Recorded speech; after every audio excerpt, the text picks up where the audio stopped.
മന്ത്രി പറയുന്ന ഒരു സമാശ്വാസം ഹർഷിനക്ക് നൽകിയില്ലേ? ഇന്നലെ ഏതോ റിപ്പോർട്ടറെ ഞെട്ടിച്ചിട്ടൊക്കെ പറയുന്നു കേട്ടു. ഹർഷിനയുടെ കേസ് എന്നുണ്ടായതാണ്? അല്ല ഹർഷിനയുടെ കേസ് എന്നുണ്ടായതാണ്? തന്നെ കൊണ്ടൊരു പിണ്ണാക്കിനും കൊള്ളൂല്ലോ. മനുഷ്യനെ മെനക്കെടുത്താ ചുമ്മാ ചലമ്പാണ്ട് പോയി സ്വാമി. ഹർഷിന പറഞ്ഞ കാര്യം അതിന് മുൻപാണോ 2017 2014 17 അറിയില്ല എന്നാണ് ആദ്യം ഡോക്ടർമാർ പറഞ്ഞത്. അതുകൊണ്ട് എന്താ? അല്ല ഒന്നുമില്ല. അതിനുശേഷം പല അന്വേഷണങ്ങൾ വെച്ചു. പക്ഷെ അതിലൊന്നും എന്താണെന്നുള്ളത് കണ്ടുപിടിക്കാൻ കഴിയില്ല. ഒരു ഗവൺമെന്റിന് എന്താണ് ഇതിൽ ചെയ്യാൻ കഴിയുക? തന്റെ മുഖത്തോണ്ട് ലക്ഷണം താൻ ഈ തൊഴിലിന് പറ്റിയവനല്ലെന്ന്. ഇവൻ ഇവിടെ നിന്ന് ജനിക്കേണ്ടവനേ അല്ല, പിന്നെ ജനിക്കേണ്ടവനേ അല്ല. മന്ത്രിസഭയിലേക്ക് ഈ വിഷയം കൊണ്ടുവന്നിട്ട് ഒരു സമാശ്വാസം എന്നുള്ള നിലയിൽ ആദ്യം ഒരു 2 ലക്ഷം രൂപ അനുവദിച്ചു. ഇവിടെ നൽകി എന്ത് സമാശ്വാസം നൽകി? എല്ലാ പ്രയാസങ്ങൾക്കും ഞങ്ങൾക്ക് നഷ്ടപ്പെട്ട സാമ്പത്തിക നഷ്ടത്തിന് പരിഹാരമായിട്ട് 2 ലക്ഷം രൂപ നൽകിയിട്ടാണ് ഹർഷിനക്കെല്ലാം നൽകി. ഹർഷിനന്റെ എല്ലാ കാര്യത്തിലും ഞങ്ങൾ പലതും ചെയ്തു. ഞങ്ങൾക്ക് എന്ത് പിഴവ് പറ്റിയെന്ന് വെച്ചു. അവൻ ആരാണെന്നറിയാമോ?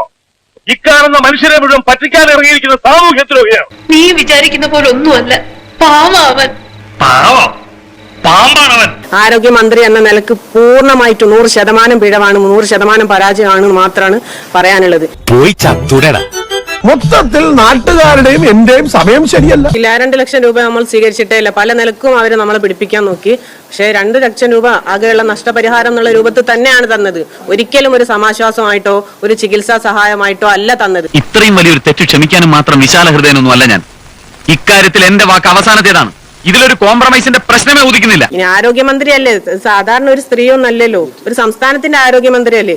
വെറും കളവ് തന്നെ അങ്ങനെ മീഡിയക്ക് മുന്നിൽ വന്ന് പറഞ്ഞിട്ട് ഇതെല്ലാരും വിശ്വസിച്ചോളൂ എന്ന് പറയുമ്പോ അങ്ങ് വിശ്വസിക്കാൻ എല്ലാരും മണ്ടന്മാരാണോ? ആ തെണ്ടി ചെറുക്കൻ നുണ പറയാനും തെറി വിളിക്കാനും മാത്രമേ വായ തുറക്കാറുള്ളൂ എന്ന് എനിക്കറിയില്ലേ. ജനങ്ങൾക്ക് മനസ്സിലാകുന്നുണ്ട് എന്നുള്ള ഒരു കോമൺ സെൻസ് എങ്കിലും ആരോഗ്യമന്ത്രിക്ക് ഉണ്ടാവണം എന്നുള്ളത് കൂടാണ് പറയാനുള്ളത്. എന്റെ പൊന്നു മക്കളെ, ഞാനൊന്ന് ചോദിക്കട്ടെ, ഈ രാജ്യത്ത് സത്യത്തിനും നീതിക്കൊന്നും ഒരു വിലയില്ല. നമ്മളൊരു ജീവൻ രക്ഷിക്കാൻ അല്ലെങ്കിൽ പ്രസവത്തിന് വേണ്ടിയിട്ടാണ് ഒരു ഹോസ്പിറ്റലിലേക്ക് പോകുന്നത്. അവിടെ വെച്ച് നമ്മളെ ജീവൻ അപകടത്തിലാക്കിയതും പോരാ, അതിനൊരു പരിഹാരമില്ല, അത് ചെയ്ത ആളുകളില്ല. പിന്നെ നമ്മൾ ആരോടാ ഇതൊക്കെ ചോദിക്കേണ്ടത്? തലതിരിഞ്ഞ രാഷ്ട്രീയക്കാർ നാടിനെ സേവിക്കുമ്പോ നാടിന്റെ തലയെഴുത്ത് തേയും. അത് കേരളത്തിന്റെ വിധി. 2024 മെയ് 22 വീണ്ടും ഇക്രോയിൽ വെച്ച് ഇതിനെ പുറത്ത് ഹെർണിയേഷൻ പോലെ ഒരു ഗ്രോത്ത് വന്നിട്ട് വീണ്ടും സർജറി നടന്നു. അതിന് മാത്രം ചെലവായി 2 ലക്ഷത്തിനടുത്തുള്ള തുക. അപ്പൊ ഇപ്പോ ഇനി അടുത്തതും ഈ ചികിത്സിച്ചുകൊണ്ടിരിക്കുകയാണ്. അപ്പൊ ഈ 2 ലക്ഷം കൊണ്ട് അവരെന്താ ഉദ്ദേശിച്ചെന്നുള്ളതാണ്. ഈശ്വര, ഇതൊക്കെ എന്റെ തലയിലാവൂലോ? അതെങ്ങനെ നിന്റെ തലയിലാവണം? നീ കയറിയേക്കോ? അതിന്റെ ഒരു കുറവ് മാത്രമേ ഉള്ളൂ. ഇപ്പോൾ കേസ് നടക്കുകയാണ്. ആ കേസിന്റെ അടിസ്ഥാനത്തിൽ ബാക്കി കേസിന്റെ ബഹുമാനപ്പെട്ട കോടതി എന്ത് തീരുമാനിക്കുന്നു അതിൽ നടപടി സ്വീകരിക്കുന്നുള്ളതാണ്. ഇപ്പൊ 4 വർഷമാവാനായല്ലോ സംഭവിച്ചിട്ട്. എന്നിട്ട് ഇത്രയും കാലം കൊണ്ട് എന്തെങ്കിലും ഒരു തരത്തിലൊരു നീതി എത്തിയിട്ടുണ്ടായിരുന്നെങ്കിൽ ഞാൻ ഇവിടെ വന്ന് വീണ്ടും വീണ്ടും ഇങ്ങനെ പറയേണ്ട ഒരു അവസ്ഥ വരുമായിരുന്നു. ഇങ്ങനെ സാരി എടുത്തോണ്ട് മൂക്ക് കണ്ണാടി വെച്ച് ചന്തി കുലുക്കി നടന്നോണ്ടൊന്നും അന്തസ് കിട്ടില്ലടി.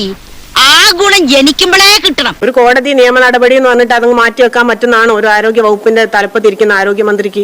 അതിനൊരു പരിഹാരം കാണുമ്പോഴല്ലേ അത് ആരോഗ്യമന്ത്രിയായിട്ട് നമുക്ക് അംഗീകരിക്കാൻ കഴിയും. ഇവന്റെ ഒരു കാര്യം കണ്ടോ? ഓട്ടക്കള അവൻ നന്നാവൂല. നിയമ നടപടിയിലൂടെ നമുക്ക് ഉറപ്പാക്കുന്നു. നിയമ നടപടി എന്ന് പറഞ്ഞാല് അന്വേഷിച്ച് കണ്ടെത്തി മെഡിക്കൽ കോളേജിൽ നിന്നാണ് ഇത് സംഭവിച്ചതെന്ന് എല്ലാ തെളിവുകളോടും കൂടി റിപ്പോർട്ട് വരട്ടെ എന്ന് ആദ്യം പറഞ്ഞു. റിപ്പോർട്ട് വന്നു, കുറ്റപത്രം സമർപ്പിച്ചു, എന്നിട്ട് എന്ത് നടപടി എടുത്തു? ഇതാണ് ഇവിടുത്തെ വ്യവസ്ഥിതി.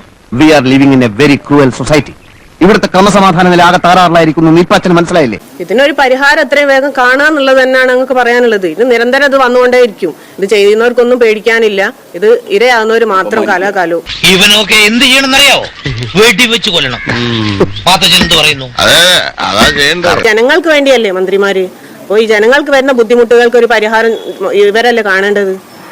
അതും അങ്ങോട്ടും ഇങ്ങോട്ടും തട്ടി മാറ്റിയിട്ട് ഞങ്ങളെല്ലാം ചെയ്തു കഴിഞ്ഞു, ഞങ്ങളിതാ ഇപ്പോഴും ഉള്ള അഹങ്കാരത്തോടെ നിൽക്കുമ്പോൾ പിന്നെ നമ്മൾ ആരോട് ഇതിനൊരു പരാതിയായിട്ട് ഇതിനൊരു പരിഹാരമായിട്ട് എവിടെ പോകണം എന്നുള്ളത് കൂടെ അവര് പറയണോ? എനിക്കൊന്നും അറിയില്ല എന്ന് പറഞ്ഞപ്പോ ചാനലിലെ സാറന്മാര് പറഞ്ഞു ഞങ്ങൾക്ക് വേണ്ടത് നിന്നെ പോലൊരു മണ്ടനെയാണ്. നമ്മളെ അപമാനിക്കുക, അവഗണിക്കുക, നമ്മൾ കാലാകാലവും മരണം വരെ കഷ്ടപ്പെടുക എന്നുള്ള രൂപം. അങ്ങനെയാണെങ്കിൽ പിന്നെ നമുക്ക് എന്തിനാ അങ്ങനെ? ജനാധിപത്യ രാജ്യമല്ലേ, ഇവിടെ നമ്മൾ തെരഞ്ഞെടുക്കുന്ന ആളുകളല്ലേ മന്ത്രിമാരായിട്ട് വരുന്നത്, അല്ലാണ്ട് ഇവിടെ രാജവാഴ്ചയൊന്നുമല്ലല്ലോ. നീ എന്തിനാണ് ഈ ലോകത്ത് ജനിച്ചിരിക്കുന്നല്ലോ? എന്റെ കാലിലായിട്ട് നിനക്ക് പറ്റൂലേ കളഞ്ഞിട്ട് പോടേ. പറ്റത്തില്ലെങ്കിൽ എഴുന്നേറ്റ് പോവാൻ പറ ഗോപാല. എഴുതാൻ ഇവിടെ വേറെ ആമ്പിള്ളാരുണ്ട്.